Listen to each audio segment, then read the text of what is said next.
इस संसार में सबसे बड़ी भक्ति क्या है? बड़े बड़े मंदिरों में जाना, या फिर साधु संतों की तरह दिन रात पूजा पाठ करना, या फिर वेद शास्त्रों का गहरा ज्ञान होना?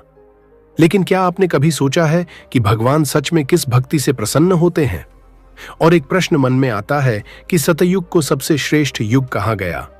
त्रेता में भगवान श्री राम थे, द्वापर में भगवान श्री कृष्ण का अवतार हुआ, तो फिर आज का यह कलयुग जहां चारों ओर पाप, लोभ, अहंकार और अधर्म दिखाई देता है।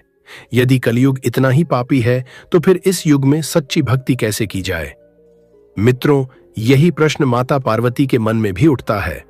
इन्हीं प्रश्नों के उत्तर जानने के लिए माता पार्वती देवों के देव महादेव से पूछती हैं और शिवजी सुनाते हैं एक अद्भुत कथा, एक छोटे से पक्षी की, जिसकी निष्कपट भक्ति ने भगवान शिव को कैलाश छोड़ धरती पर आकर उसे दर्शन देने को विवश कर दिया।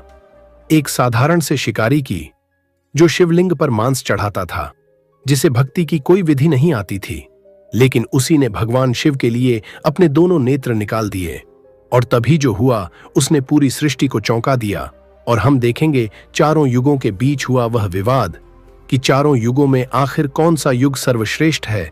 इसी को लेकर हुई एक बड़ी लड़ाई, जिसका न्याय स्वयं भगवान शिव को करना पड़ा। तो मित्रों, इस पावन कथा को अंत तक अवश्य सुनिए, क्योंकि इसे सुनने मात्र से ही जीवन में अद्भुत फल प्राप्त होते हैं और महादेव की कृपा बनी रहती है।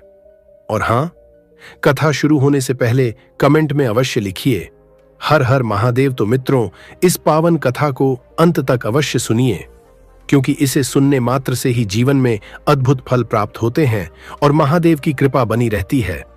और हां, वीडियो को लाइक करना और चैनल को सब्सक्राइब करना बिल्कुल भी ना भूले। एक बार कैलाश पर्वत की शांत और दिव्य वादियों में, जहां सदा बर्फ की चादर बिछी रहती है, जहां स्वयं महादेव का वास है, वहां एक दिन भगवान शिव और माता पार्वती के बीच एक गहरा संवाद हो रहा था। माता पार्वती, जो स्वयं जगत की जननी है, भगवान शिव के समक्ष बैठी थीं। उनके मन में कुछ प्रश्न थे।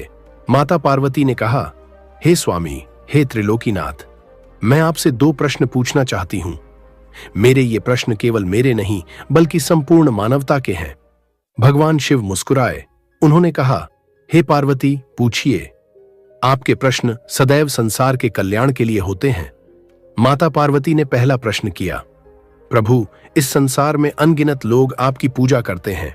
कोई बड़े बड़े मंदिरों में जाता है, कोई घंटों तपस्या करता है, कोई यज्ञ करता है, परंतु बताइए, सच्ची भक्ति क्या है? कैसे भक्त आपको सबसे प्रिय है? क्या केवल कर्मकांड ही भक्ति है या कुछ और भी है? भगवान शिव ने गंभीरता से सब सुन रहे थे। माता पार्वती ने दूसरा प्रश्न किया, और हे प्रभु, मेरा दूसरा प्रश्न है, इस सृष्टि में 4 युग हैं, सतयुग, त्रेता युग, द्वापर युग और कलयुग।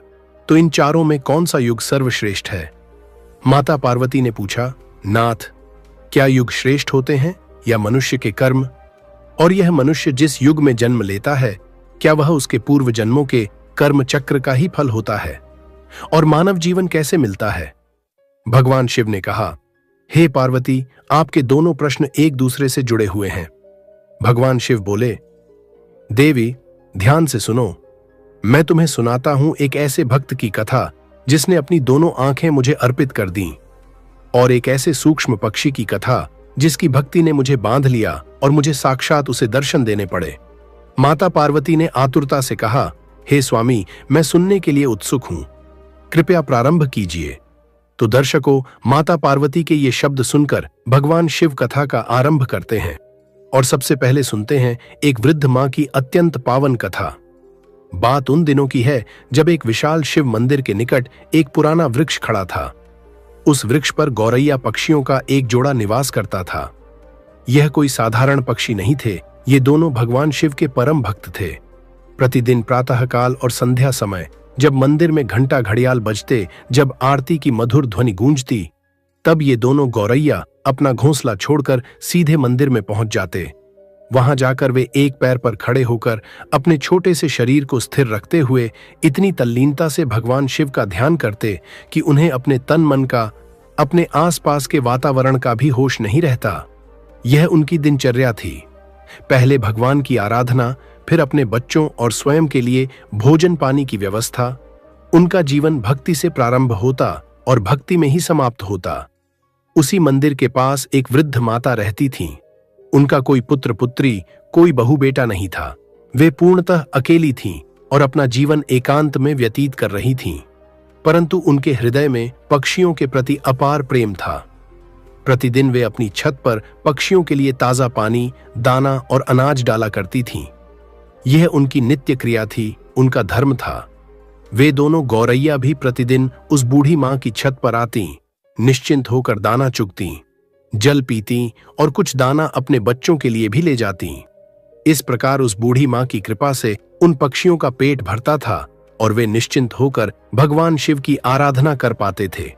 यह एक अद्भुत संबंध था, मनुष्य और पक्षी के बीच निःस्वार्थ प्रेम का। इसी प्रकार दिन सुखपूर्वक व्यतीत हो रहे थे, परंतु एक दिन अचानक वह बूढ़ी मां बीमार पड़ गईं। उनका शरीर इतना शिथिल हो गया कि वे अपने बिस्तर से उठ नहीं सकीं। उनका कोई सेवा करने वाला नहीं था, न कोई औषधि लाने वाला, न कोई चिकित्सक बुलाने वाला। वे बस अपने बिस्तर पर पड़ी रहीं, दिन रात पीड़ा सहती रहीं।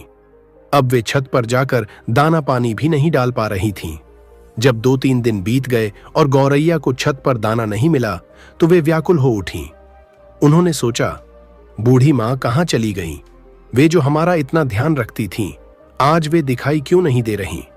मादा गौरैया ने अपने पति से कहा, स्वामी, बूढ़ी मां का कोई पता नहीं चल रहा। वे हमें प्रतिदिन भोजन देती थीं, हमारी देखभाल करती थीं। आज वे कहां हैं? हमने चारों ओर खोजा, परंतु वे कहीं नहीं मिली। नर गौरैया ने कहा, प्रिय, हमने बाहर सर्वत्र खोज लिया, अब हमें उनके घर के भीतर देखना होगा। संभवतः वे बीमार हों। यह कहकर दोनों पक्षी बूढ़ी मां के घर में प्रवेश कर गए। जब उन्होंने भीतर देखा तो दृश्य हृदय विदारक था। बूढ़ी मां अपने बिस्तर पर निश्चल पड़ी थीं। उनके शरीर में कोई हलचल नहीं थी। पक्षियों ने उन्हें जगाने का प्रयास किया, परंतु कोई प्रतिक्रिया नहीं हुई। नर गौरैया ने दुखी स्वर में कहा, प्रिय, बूढ़ी मां अब इस संसार में नहीं रहीं, उनकी मृत्यु हो चुकी है। यह सुनकर दोनों पक्षी अत्यंत निराश और उदास हो गए। उनकी आंखों से अश्रु बहने लगे। वे समझ नहीं पा रहे थे कि अब क्या करें। संध्या समय जब मंदिर में घंटा बजा और आरती प्रारंभ हुई तो दोनों पक्षी अपनी दुख भुलाकर मंदिर में पहुंचे। उन्होंने सोचा, हमारे पास अब भगवान शिव के अतिरिक्त कोई सहारा नहीं। वहां जाकर उन्होंने एक पैर पर खड़े होकर भगवान शिव की निरंतर आराधना प्रारंभ कर दी। उनकी भक्ति में ऐसी तल्लीनता थी कि उन्हें भूख प्यास का भी ध्यान नहीं रहा। वे बस भगवान का नाम जपते रहे, उनका ध्यान करते रहे। दिन बीतते गए। 1 सप्ताह बीता, फिर 2 सप्ताह, फिर 3 सप्ताह। इस प्रकार एक पूर्ण मास बीत गया, परंतु उन छोटे से पक्षियों ने अपनी भक्ति में कोई शिथिलता नहीं आने दी। वे बिना अन्न जल ग्रहण किए निरंतर भगवान शिव की आराधना करते रहे। उनका छोटा सा शरीर कमजोर हो गया, परंतु उनकी आस्था और भी दृढ़ हो गई। वे जानते थे कि यदि कोई उनकी सुन सकता है तो वे केवल भगवान भोलेनाथ हैं। इस अखंड निःस्वार्थ भक्ति को देखकर भगवान शिव अत्यंत प्रसन्न हुए। उनका हृदय इन छोटे प्राणियों की भक्ति से द्रवित हो गया। एक दिन प्रातःकाल जब दोनों पक्षी ध्यान मग्न थे, तभी अचानक एक दिव्य प्रकाश फैला। भगवान शिव स्वयं उनके समक्ष प्रकट हो गए।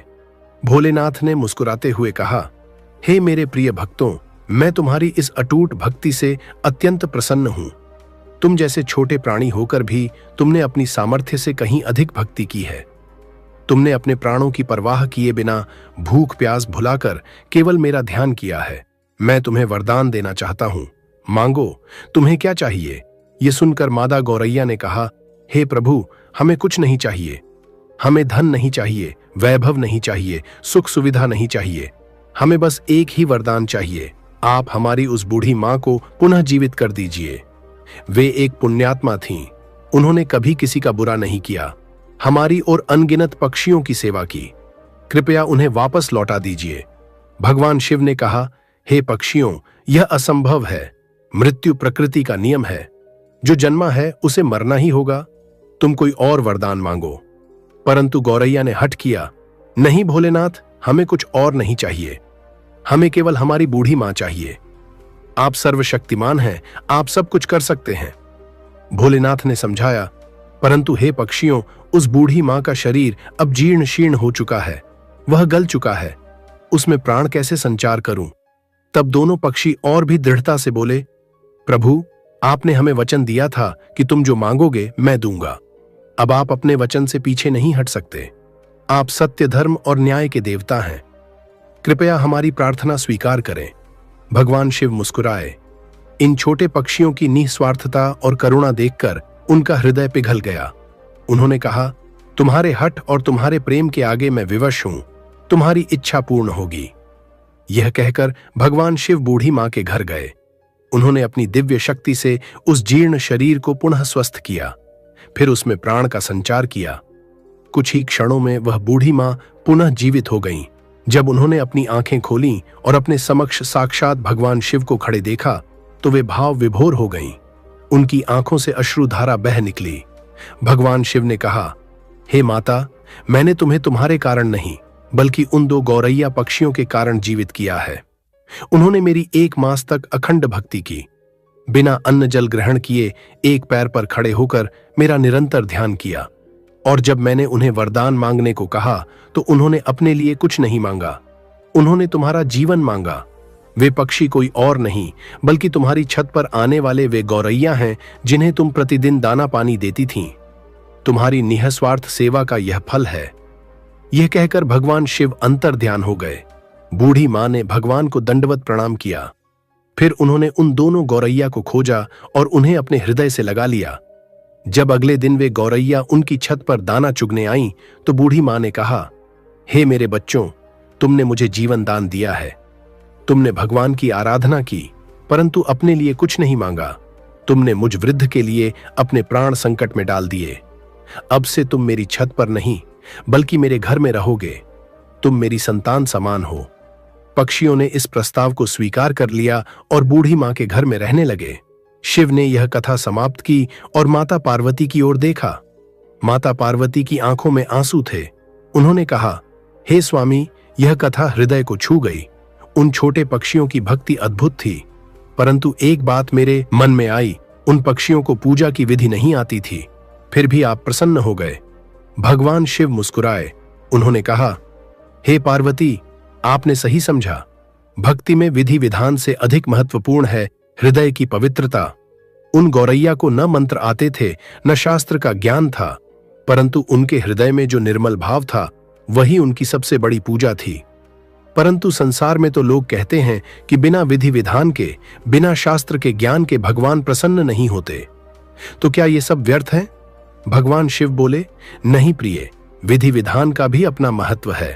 परंतु हे पार्वती, मुझे न यज्ञ चाहिए, न बड़ा चढ़ावा, न स्वर्ण रत्नों से सजी पूजा। जो मेरे प्रिय भक्त होते हैं उनकी मुझे एक ही बात प्रिय लगती है, उनके हृदय में बसा प्रेम और सच्ची भक्ति। जब कोई निष्कपट भाव से मुझे स्मरण करता है तो वही क्षण मेरे लिए सबसे बड़ा महोत्सव बन जाता है। जिन हाथों में कुछ चढ़ाने को नहीं होता, पर जिन आंखों में श्रद्धा और जिन हृदय में विश्वास होता है, वही मुझे बांध लेते हैं। भक्ति का मूल्य बाहरी आडंबर से नहीं, भीतर की शुद्धता से आंका जाता है।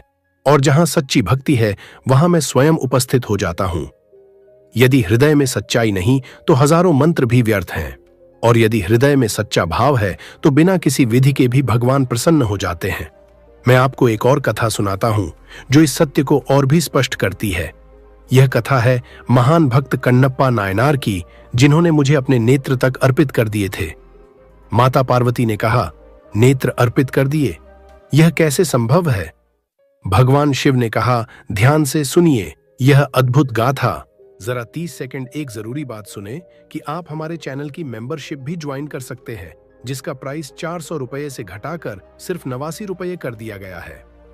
कुछ समय के लिए तो अभी ज्वाइन करें बेहतरीन वीडियो के लिए, और आप सुपर थैंक्स भी कर सकते हैं हमें सपोर्ट करने के लिए। वरना लाइक और सब्सक्राइब तो फ्री है, वो जरूर करें। आइए कथा में आगे बढ़ते हैं। बहुत प्राचीन काल की बात है। दक्षिण भारत के घने जंगलों में एक वीर शिकारी रहता था, जिसका नाम था तिन्नन या कन्नाप्पा। वह एक भील जाति का था और पूरे प्रदेश में अपनी वीरता और धनुर्विद्या के लिए प्रसिद्ध था। उसकी एक ही पहचान थी, जंगली जानवरों का शिकार करना और अपने कबीले का पेट पालना। तिन्नन ने कभी मंदिर के दर्शन नहीं किए थे। उसे पूजा पाठ का कोई ज्ञान नहीं था, वेद, शास्त्र, मंत्र, ये सब शब्द उसके लिए अनजाने थे। उसका जीवन बस जंगल में घूमना, शिकार करना और अपने साथियों के साथ मांस भक्षण करना था। समाज के लोग उसे अशिक्षित और असभ्य कहते थे, परंतु कन्नाप्पा का हृदय अत्यंत निर्मल था। वह कभी झूठ नहीं बोलता था, अपने मित्रों के लिए प्राण तक न्योछावर कर देता था। जो कुछ भी शिकार से मिलता उसे अपने पूरे कबीले में बांट देता था। उसमें अहंकार नाम की कोई चीज नहीं थी। एक दिन कन्नाप्पा अपने साथियों के साथ शिकार के लिए गहरे जंगल में गया। वे एक हिरण का पीछा कर रहा था। पीछा करते करते वे एक ऐसे स्थान पर पहुंच गया जहां उसने पहले कभी कदम नहीं रखा था। वहां एक पहाड़ी थी और उस पहाड़ी पर घने वृक्षों के बीच एक अद्भुत शांति थी। हवा में कुछ दिव्यता थी, कुछ ऐसा जो उसे खींच रहा था। जैसे ही वे ऊपर चढ़ा, उसे एक छोटा सा शिवलिंग दिखाई दिया। यह कोई भव्य मंदिर नहीं था, बस एक साधारण शिवलिंग जो प्रकृति के बीच स्थापित था। कन्नाप्पा ने पहले कभी शिवलिंग नहीं देखा था।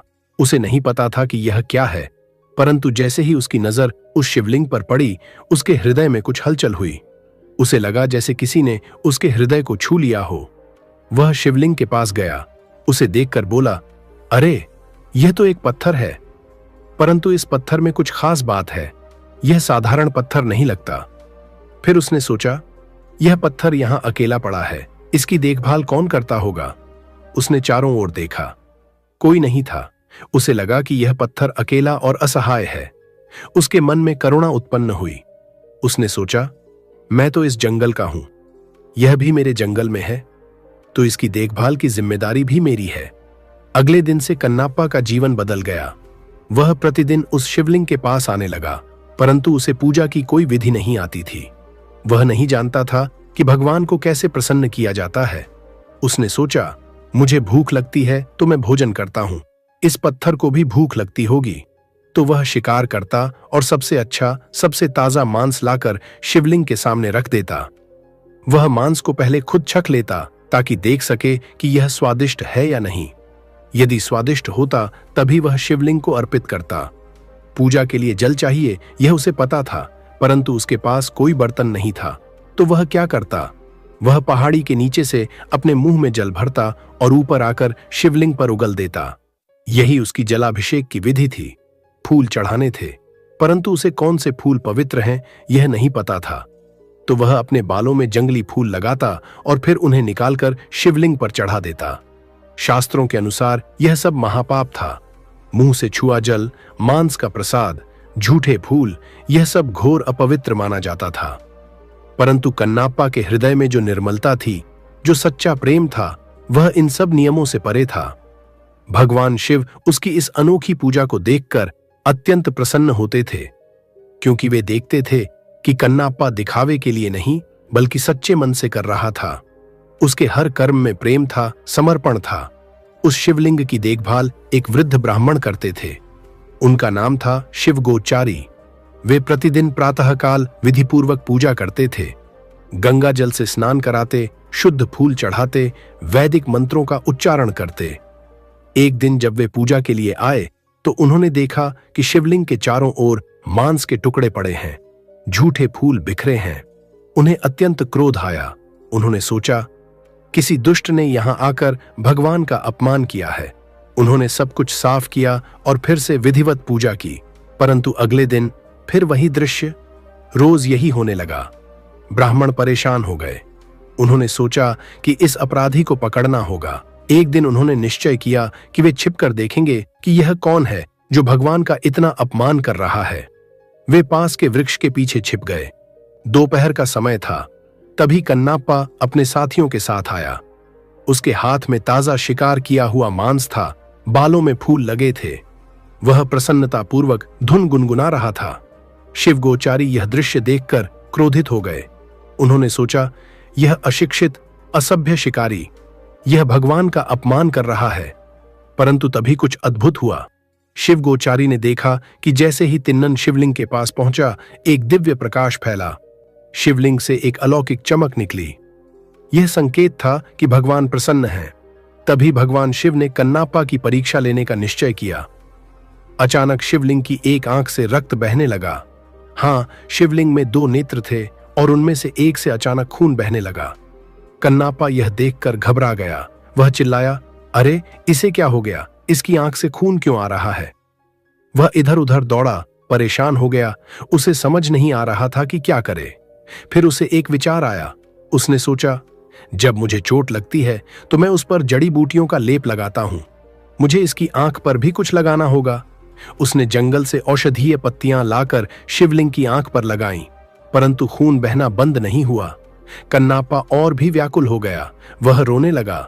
वह बार बार कहता, मुझे बताओ, मैं क्या करूं? मुझसे तुम्हारा दर्द नहीं देखा जाता।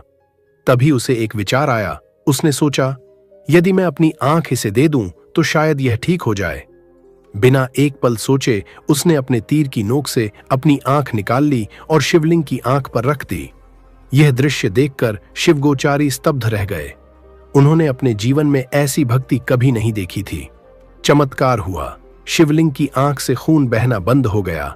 कन्नाप्पा प्रसन्न हो गया, परंतु यह प्रसन्नता क्षणिक थी। अचानक शिवलिंग की दूसरी आंख से भी रक्त बहने लगा। कन्नाप्पा ने सोचा, अब मुझे दूसरी आंख भी देनी होगी, परंतु यदि मैंने दोनों आंखें निकाल ली तो मुझे दिखाई नहीं देगा। तब मैं कैसे जानूंगा कि शिवलिंग की आंख कहां है?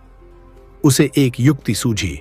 उसने अपने पैर का अंगूठा शिवलिंग की दूसरी आंख पर रख दिया ताकि उसे स्थान का पता रहे। फिर बिना किसी हिचकिचाहट के उसने अपनी दूसरी आंख भी निकाल ली और शिवलिंग पर रखने लगा। परंतु इससे पहले कि वह अपनी दूसरी आंख भी चढ़ा पाता, भगवान शिव स्वयं प्रकट हो गए। उन्होंने कन्नाप्पा का हाथ पकड़ लिया और कहा, बस कन्नप्पा, बस, मैं प्रसन्न हूं, अत्यंत प्रसन्न। भगवान ने उसे कन्नप्पा नाम दिया, जिसका अर्थ है नेत्र अर्पण करने वाला। भगवान बोले, हे कन्नप्पा, तुमने मुझे अपने नेत्र दे दिए। संसार में कोई भी भक्त इतना बलिदान नहीं कर सकता। तुम्हारी भक्ति सबसे श्रेष्ठ है। कन्नप्पा रोते हुए बोला, प्रभु, मैंने तो बस वही किया जो मुझे सही लगा। मैं तो अशिक्षित हूं, मुझे पूजा विधि नहीं आती। भगवान मुस्कुराए, कन्नप्पा, विधि विधान मनुष्यों ने बनाए हैं, परंतु भक्ति हृदय से आती है। तुम्हारे हृदय में जो निर्मलता है, जो सच्चाई है, वही सबसे बड़ी पूजा है। तुमने मुंह से छुआ जल चढ़ाया, परंतु वह गंगा जल से भी पवित्र था, क्योंकि उसमें तुम्हारा प्रेम था। तुमने झूठे फूल चढ़ाए, परंतु वे सबसे सुगंधित थे, क्योंकि उनमें तुम्हारी श्रद्धा थी। भगवान ने कन्नप्पा की दोनों आंखें पुनः लौटा दीं और उन्हें आशीर्वाद दिया। पास में छिपे शिवगोचारी यह सब देखकर रो पड़े। उन्हें अपनी भूल का एहसास हुआ। भगवान शिव ने माता पार्वती को समझाया कि भक्ति न जाति से बंधी है, न शिक्षा या प्रतिष्ठा से। जो निर्मल हृदय से बिना स्वार्थ और बिना दिखावे के प्रभु का स्मरण करता है, वही सच्चा भक्त होता है। कन्नप्पा को न वेद आते थे, न मंत्र, न शास्त्र, पर उसका प्रेम ही सबसे बड़ा वेद था और उसका बलिदान ही सबसे बड़ा शास्त्र। इसलिए सच्ची भक्ति किसी कर्म कांड में नहीं, बल्कि हृदय की पवित्रता में निहित है। जब भगवान शिव ने कन्नप्पा नायनार की कथा समाप्त की तो माता पार्वती के मन में एक और जिज्ञासा उत्पन्न हुई। वे बोली, हे स्वामी, आपने मुझे सच्ची भक्ति का अर्थ समझा दिया। गौरैया पक्षी हो या कन्नप्पा, दोनों ने यह सिद्ध कर दिया कि भक्ति में शास्त्र नहीं, हृदय की पवित्रता महत्वपूर्ण है। परंतु प्रभु, मेरे मन में एक और प्रश्न है। इस सृष्टि में 4 युग हैं, सतयुग, त्रेता युग, द्वापर युग और कलयुग। सभी युगों की अपनी अपनी विशेषताएं हैं। तो बताइए स्वामी, इन चारों युगों में मनुष्य के लिए कौन सा युग सर्वश्रेष्ठ है? किस युग में जन्म लेना सबसे अच्छा है? और इन चारों युगों में भक्ति का स्वरूप कैसे बदलता है? भगवान शिव मुस्कुराए और बोले, हे पार्वती, यह प्रश्न अत्यंत रोचक है। इसका उत्तर देने के लिए मुझे आपको एक अद्भुत घटना सुनानी होगी। एक ऐसी घटना जब स्वयं चारों युगों में विवाद छिड़ गया था और मुझे उनके बीच न्याय करना पड़ा था। आइए, मैं आपको ले चलता हूं उस समय में, जब काल चक्र के चारों भाग एक दूसरे से श्रेष्ठता का दावा कर रहे थे। बहुत प्राचीन काल की बात है। एक दिन चारों युग, सतयुग, त्रेता युग, द्वापर युग और कलियुग एक स्थान पर एकत्रित हुए। वे चारों भाई के समान थे, काल चक्र के अभिन्न अंग। प्रारंभ में सब शांत बैठे थे, परंतु धीरे धीरे उनके बीच वार्तालाप होने लगा और यह वार्तालाप शीघ्र ही विवाद में बदल गया। सतयुग ने अत्यंत गर्व से कहा, अरे मूर्खों, तुम सब मुझसे छोटे हो, मैं सबसे बड़ा हूं, सबसे प्राचीन हूं। तुम लोग मेरी बराबरी कैसे कर सकते हो? यह सुनकर त्रेता युग को क्रोध आ गया। वह बोला, तुम सबसे बड़े कैसे हो सकते हो? सर्वश्रेष्ठ तो मैं हूं। मेरे युग में मर्यादा पुरुषोत्तम श्री राम का अवतार हुआ। तुम मुझसे श्रेष्ठ नहीं हो सकते। इतने में द्वापर युग ने कहा, ठहरो, तुम दोनों सर्वश्रेष्ठता का दावा कर रहे हो? श्रेष्ठ तो मैं हूं। मेरे युग में स्वयं भगवान श्री कृष्ण ने अवतार लिया, जो 64 कलाओं से परिपूर्ण थे। तुम्हारी श्रेष्ठता का तो प्रश्न ही नहीं उठता। तभी कलियुग हंसते हुए बोला, अरे भाइयों, तुम तीनों श्रेष्ठ बनने का प्रयास कर रहे हो, परंतु वास्तविकता तो मैं ही हूं। आधुनिकता मेरे युग में है, विकास मेरे युग में है। सर्वश्रेष्ठ तो मैं हूं। इस प्रकार चारों युगों में घोर विवाद छिड़ गया। प्रत्येक अपने को सर्वश्रेष्ठ बता रहा था। वे इतने उग्र हो गए कि लगभग युद्ध की स्थिति बन गई। कुछ देर विवाद करने के पश्चात सतयुग ने कहा, यह विवाद व्यर्थ है। हम आपस में निर्णय नहीं कर सकते कि हम में से कौन सर्वश्रेष्ठ है। चलिए हम कैलाश पर्वत चलते हैं। सतयुग बोला, क्योंकि भगवान भोलेनाथ ही आदि और अंत हैं।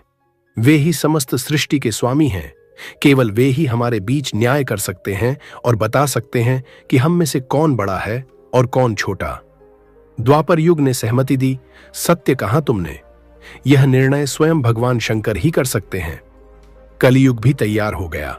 चारों युगों ने मिलकर योजना बनाई और कैलाश पर्वत की ओर प्रस्थान किया। जब चारों युग कैलाश पर्वत पर पहुंचे तो द्वारपालों ने उन्हें रोक लिया। द्वारपाल ने कड़क स्वर में बोले, ठहरो, तुम कौन हो और कहां जा रहे हो? सतयुग ने विनम्रता पूर्वक उत्तर दिया, हे द्वारपाल, हम चारों युग भगवान शिव से मिलना चाहते हैं। कृपया उन्हें हमारे आगमन की सूचना दें। द्वारपाल स्वयं नंदीश्वर महाराज थे। वे तुरंत भगवान शिव के पास गए और बोले, हे प्रभु, हे कैलाशपति, चारों युग आपसे मिलने के लिए द्वार पर खड़े हैं। भगवान शिव ने कहा, नंदी, जाओ और उन्हें सम्मान पूर्वक यहां ले आओ। चारों युग स्वयं कालचक्र हैं, समय के अभिन्न अंग हैं, उनका स्वागत करो। नंदी चारों युगों को लेकर भगवान शिव के दरबार में आए। भगवान ने उन्हें सम्मान के साथ अपने दरबार में बैठाया। चारों युगों ने भगवान शिव को प्रणाम किया। भगवान शिव ने मुस्कुराते हुए कहा, आप सभी का हमारे कैलाश में स्वागत है। कहिए, आपके आगमन का क्या कारण है? तुम तो स्वयं कालचक्र हो, स्वयं समय के स्वामी हो। फिर ऐसा क्या हुआ कि तुम्हें हमारे पास आना पड़ा? सतयुग ने आगे बढ़कर कहा, हे सृष्टि के रचयिता, हे भगवान शिव, हम चारों में एक विवाद उत्पन्न हो गया है। हम उस विवाद का समाधान स्वयं नहीं कर पाए, इसीलिए हम आपकी शरण में आए हैं। त्रेता युग ने कहा, हे प्रभु, हम सभी अपने को सर्वश्रेष्ठ मानते हैं, परंतु सत्य क्या है यह केवल आप ही बता सकते हैं। द्वापर युग बोला, हम आपसे निवेदन करते हैं कि आप हमारा न्याय करें। आप हमें बताइए कि हम चारों में सबसे बड़ा कौन है। कलियुग ने कहा, हे महादेव, हम सभी आपकी शरण में हैं। केवल आप ही इस विवाद का समाधान कर सकते हैं। भगवान शिव ने गंभीरता से कहा, ठीक है, परंतु इसका निर्णय तभी संभव है जब तुम सभी अपने अपने पक्ष प्रस्तुत करो। तुम सभी बताओ कि तुम स्वयं को सर्वश्रेष्ठ क्यों मानते हो। भगवान शिव ने सतयुग की ओर देखा और कहा, हे सतयुग, सबसे पहले तुम बताओ, तुम अपने को सर्वश्रेष्ठ क्यों मानते हो। सतयुग ने गर्व से कहा, हे प्रभु, मेरी आयु सबसे अधिक है। मैं 17 लाख वर्षों का हूं। अन्य युग मुझसे बहुत छोटे हैं। मैं सबसे दीर्घायु हूं, इसलिए मैं सबसे बड़ा हूं। तभी कलियुग ने बीच में कहा, हे प्रभु, मैंने तो यही सुना है कि व्यक्ति कभी आयु से बड़ा नहीं होता। व्यक्ति तो गुणों से बड़ा होता है, न कि केवल उम्र से। भगवान शिव ने कलियुग की बात सुनी और सतयुग से कहा, कलियुग की बात में सत्यता है। केवल आयु से कोई श्रेष्ठ नहीं होता। तुम्हारे पास और क्या तर्क है। सतयुग ने कहा, हे प्रभु, मेरे युग में अत्यंत बलवान और पराक्रमी मनुष्य हुए। वे इतने शक्तिशाली थे कि पृथ्वी को भी उठा सकते थे। और हे महादेव, मेरे युग में भगवान विष्णु ने अनेक अवतार लिए। नरसिंह अवतार, वराह अवतार, मत्स्य अवतार, ये सभी मेरे काल में हुए, इसलिए मैं सर्वश्रेष्ठ हूं। तभी त्रेता युग बोल उठा, नहीं प्रभु, केवल भगवान विष्णु के अवतार होने से सतयुग सर्वश्रेष्ठ नहीं हो सकता। भगवान के अवतार तो मेरे युग में भी हुए। मर्यादा पुरुषोत्तम श्री राम का पावन अवतार मेरे काल में हुआ था। उन्होंने संसार को मर्यादा का पाठ पढ़ाया।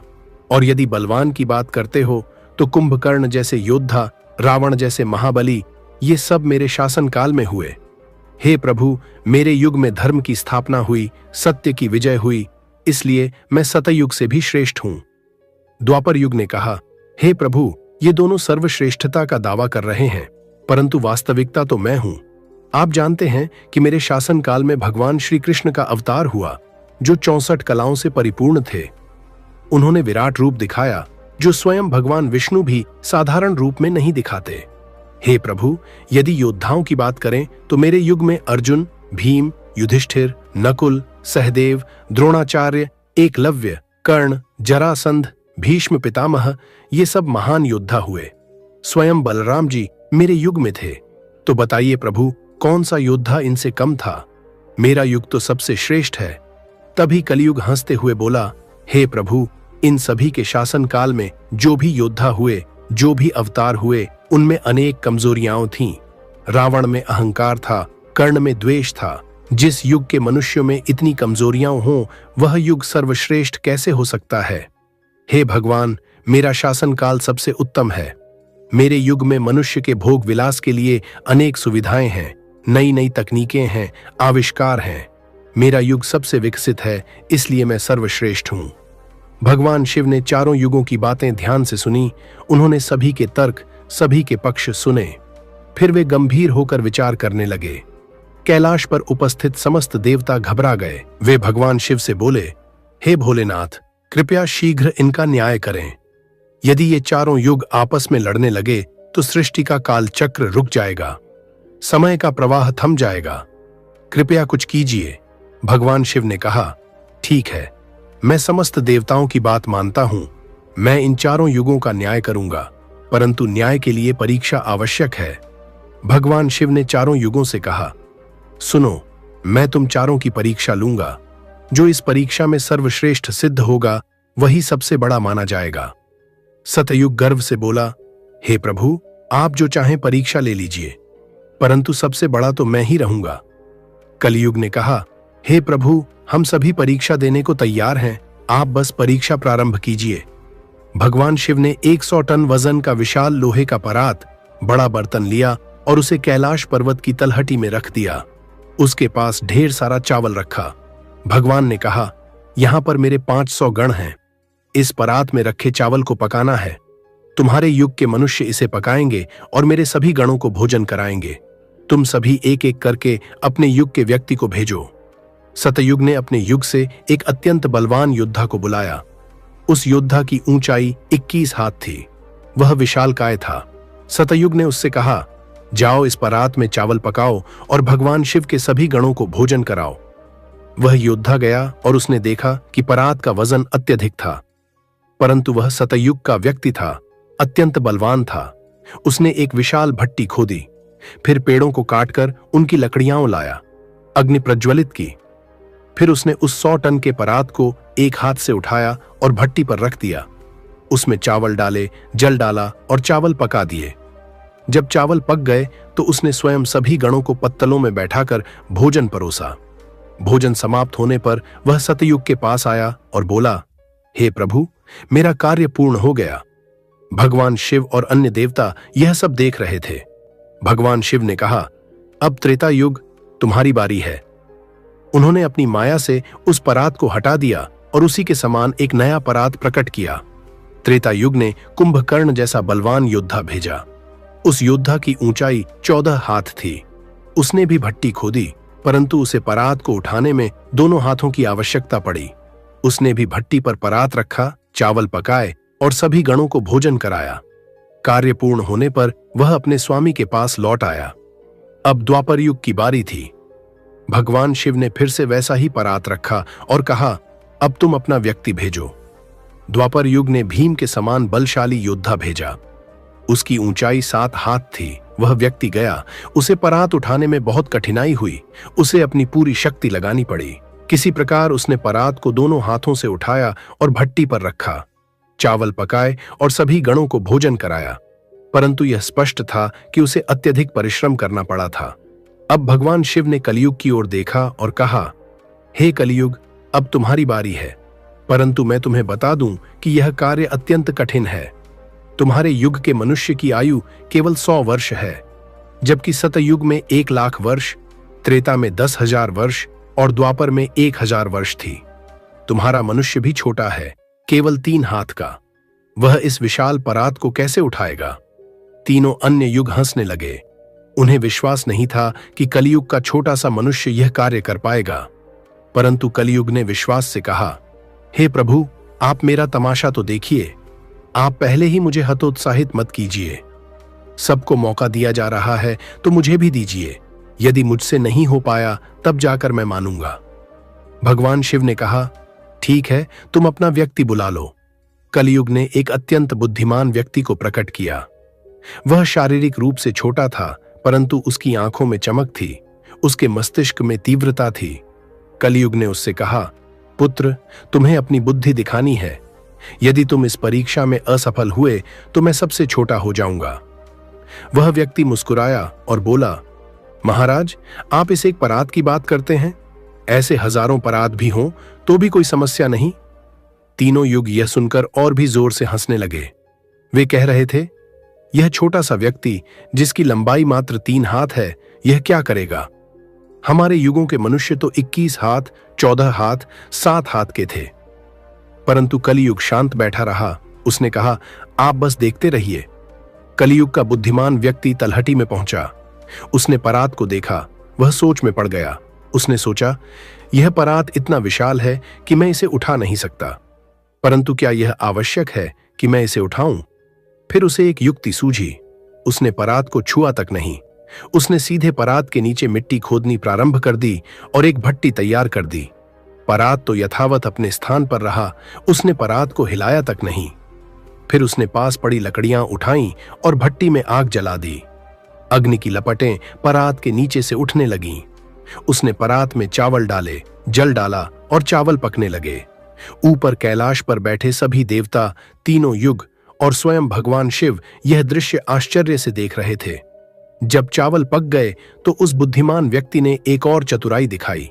उसने भगवान शिव के गणों को बुलाया और कहा, हे गणों, आप सभी मेरा साथ दीजिए। आप स्वयं ही एक दूसरे को भोजन परोस दीजिए। भगवान शिव के विशालकाय गण आए और उन्होंने बाल्टियों में चावल भरे और एक दूसरे को परोसा। कलियुग का व्यक्ति तो बस निर्देश दे रहा था। सभी गणों ने प्रसन्नतापूर्वक भोजन किया। भोजन के पश्चात उसने परात को यथावत छोड़ दिया और वापस कलियुग के पास आया। उसने कहा, हे प्रभु, मैंने आपका कार्य पूर्ण कर दिया है। कलियुग अत्यंत प्रसन्न हुआ और बोला, शाबाश, तुमने मेरी लाज रख ली। भगवान शिव का निर्णय, भगवान शिव और तीनों अन्य युग यह सब देखकर अचंभित रह गए। किसी को विश्वास नहीं हो रहा था कि कलियुग का छोटा सा मनुष्य इतनी चतुराई से कार्य कर गया। सतयुग ने कहा, हे प्रभु, अब आप निर्णय कीजिए कि हम में से सर्वश्रेष्ठ कौन है। भगवान शिव मन में विचार करने लगे। फिर उन्होंने गंभीरता से कहा, मैंने तुम चारों की परीक्षा ली। मैंने देखा कि जब सतयुग का व्यक्ति आया तो उसने अपनी शारीरिक शक्ति लगाई और परात को उठाकर भट्टी पर रख दिया। उसने स्वयं ही सभी गणों को भोजन परोसा। उसका बल प्रशंसनीय था। जब त्रेता युग की बारी आई तो उसके व्यक्ति ने भी लगभग वैसा ही किया। परात को उठाया, उसमें चावल पकाए और सबको खिलाया। उसका भी बल उत्तम था। द्वापर युग के व्यक्ति ने भी यही किया, परंतु उसे अधिक परिश्रम करना पड़ा। वह परात उठाने में संघर्ष कर रहा था। परंतु देखिए, कलियुग के मात्र 3 हाथ के व्यक्ति को उसकी बुद्धि देखिए। इतना विशाल परात था कि शायद वह उसे हिला भी नहीं सकता था, परंतु उसने परात को छुआ तक नहीं। उसने परात के नीचे भट्टी बनाई और सारा कार्य हो गया। और यह भी देखिए, यदि वह स्वयं 500 गणों को भोजन परोसता तो शायद थक जाता, परंतु उसने गणों से ही कहा कि आप आपस में परोस लीजिए, और वह स्वयं आराम से बैठा रहा। सभी देवता भगवान की बात सुनकर मुस्कुरा रहे थे। भगवान शिव ने आगे कहा, हे युगों, तुम सब ने अपने अपने युगों की विशेषताएं बताईं। सतयुग में मनुष्य अत्यंत धार्मिक थे, शक्तिशाली थे। त्रेता युग में मर्यादा की स्थापना हुई। द्वापर युग में महान योद्धा और भगवान के पूर्ण अवतार हुए। परंतु इन सभी युगों के मनुष्यों में एक कमी थी, उन्होंने अपनी बुद्धि का पूर्ण उपयोग नहीं किया। उनके पास शारीरिक बल तो था, परंतु बुद्धि का अभाव था। रावण जैसा महाबली था, परंतु उसे यह समझ नहीं आया कि राम स्वयं भगवान है। कुंभकर्ण जैसा शक्तिशाली था, परंतु वह सही गलत में भेद नहीं कर सका। कर्ण जैसा दानवीर था, परंतु उसने गलत पक्ष का साथ दिया। परंतु कलियुग के व्यक्ति को देखो, वह छोटा है, कमजोर है, उसकी आयु भी अल्प है, परंतु उसकी बुद्धि अद्भुत है। उसने बिना शारीरिक बल के केवल बुद्धि से कार्य पूर्ण कर दिया। कलियुग में मशीनों का आविष्कार होगा, विज्ञान का विकास होगा। मनुष्य अपनी बुद्धि से असंभव को संभव बनाएगा, आकाश में उड़ेगा, समुद्र की गहराइयों में जाएगा, दूर के ग्रहों तक पहुंचेगा। भगवान शिव ने दृढ़ता से कहा, इसलिए मेरा निर्णय है, तुम चारों में सबसे श्रेष्ठ कलियुग है। हां, यह सत्य है कि कलियुग में धर्म की हानि होगी, पाप बढ़ेगा, संघर्ष होगा, परंतु इसी युग में बुद्धि का सर्वाधिक विकास होगा। और जो मनुष्य इस युग में भी धर्म का पालन करेगा, सच्ची भक्ति करेगा, वह अत्यंत विशिष्ट होगा। परंतु हे पार्वती, कलियुग को महान इसलिए नहीं कहा गया कि इसमें पाप कम है, बल्कि इसलिए कि यहां थोड़ी सी भक्ति भी अत्यंत बड़ा फल देती है। इस युग में मनुष्य दुर्बल है, आयु अल्प है और चारों ओर अधर्म व्याप्त है। ऐसे समय में यदि कोई केवल एक बार भी सच्चे मन से भगवान का नाम ले ले तो वह फल पा लेता है, क्योंकि अन्य युगों में धर्म सहज था, परंतु कलियुग में धर्म का पालन करना सबसे कठिन है। इसलिए जो कलियुग में भक्त बनता है वह सर्वश्रेष्ठ भक्त है, जो सतयुग में कठिन तप से, त्रेता युग में महान यज्ञों से और द्वापर युग में विधि विधान वाली पूजा से प्राप्त होता था। इसलिए कलियुग में न बड़े यज्ञ चाहिए, न भारी साधन, केवल भगवान का नाम ही तीनों युगों के यज्ञों के समान फल देने वाला बन जाता है। भगवान शिव की यह बात सुनकर चारों युग ने उनका निर्णय स्वीकार किया। सभी ने भगवान को प्रणाम किया और अपने अपने स्थान को लौट गए। इस प्रकार भगवान शिव ने चारों युगों के विवाद का समाधान किया। भगवान शिव ने माता पार्वती की ओर देखा और कहा, हे पार्वती, यही उत्तर है आपके प्रश्न का। यदि आप पूछें कि कौन सा युग सर्वश्रेष्ठ है, तो मैं कहूंगा प्रत्येक युग की अपनी विशेषता है। सतयुग में धर्म, त्रेता में मर्यादा, द्वापर में ज्ञान और कलियुग में बुद्धि का विकास होता है। परंतु यदि आप पूछें कि मनुष्य के लिए कौन सा युग सर्वश्रेष्ठ है, तो मैं कहूंगा वह युग जिसमें वह जन्म लेता है, क्योंकि प्रत्येक युग ईश्वर की योजना का अंग है। मनुष्य जन्म कैसे मिलता है तथा किन कर्मों से कौन सा जीवन मिलता है, आत्मा की यात्रा और शिव धाम का संपूर्ण वर्णन जानना चाहते हैं तो कमेंट करें पार्ट 2। हम जल्दी वीडियो लेकर आएंगे और आप शिव पुराण जाकर जरूर देखें। यदि यह दिव्य कथा आपके मन को शांति, ज्ञान और भक्ति से भर दे तो इसे अधिक से अधिक लोगों तक अवश्य साझा करें। सनातन संस्कृति और पावन पुराण कथाएं जन जन तक पहुंचे, यही हमारा उद्देश्य है। ऑडियो बुक की गंगा चैनल को अभी सब्सक्राइब कर लें, ताकि जैसे ही शिव पुराण और ऐसी दिव्य कथाएं प्रकाशित हों, उनकी सूचना आपको तुरंत मिल सके। इस पावन प्रयास में हमें अपना स्नेह और सहयोग दीजिए। इसी विश्वास के साथ ऐसी ही दिव्य कथाएं सुनते रहिए, जुड़े रहिए। हर हर महादेव।